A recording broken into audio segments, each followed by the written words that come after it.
జయశంకర్ భూపాలపల్లి జిల్లా కేంద్రంలో Singareni coal mines కార్మిక సంఘం ఆధ్వర్యంలో నిర్వహించిన కార్మిక పోరాట బహిరంగ సభకు భారతీయ జనతా పార్టీ జాతీయ నాయకులు మల్కాజ్గిరి పార్లమెంటు సభ్యులు ఈటెల రాజేందర్ హాజరయ్యారు. ఈ సందర్భంగా సింగరేణి కార్మికుల సమస్యలపై మాట్లాడారు.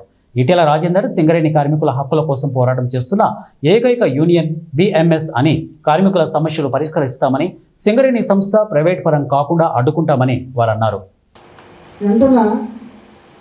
ఒకప్పుడు ఎగబడి సింగరేణికి వచ్చేది. నాకు తెలిసి చాలామంది సింగరేణి నౌకరికి వస్తలేదు. ఎవరంటారంటే నాకు తెలిసి ఓ 10 ఏళ్ళ వరకు మీకు ఇన్కమ్ ట్యాక్స్ ఎగ్జామ్షన్ వచ్చినట్టు. ఇంకా సీనియర్ కార్మికులు అవుతున్నారు, 1 లక్ష పైన పొందేవాళ్ళు డెఫినెట్గా దాంట్లో కూడా మాట్లాడడం ఏం బేజారంటే అది ఇన్కమ్ ట్యాక్స్ కావచ్చు, మీరు చెప్పిన డిమాండ్ కావచ్చు. మా పరంగా కిషన్ రెడ్డి గారికి నివేదించే ప్రయత్నం చేస్తాం, పార్లమెంట్లో ప్రస్తావించే ప్రయత్నం చేస్తాం. మీరు చేసే ఉద్యమాలకు మాలాంటి అండగా ఉంటామని చెప్పి మనం చేస్తూ ఇంత వర్షం పడ్డ కానీ కార్మికులకు ఉండేటువంటి సౌకర్యాలు లేవు అనాలి.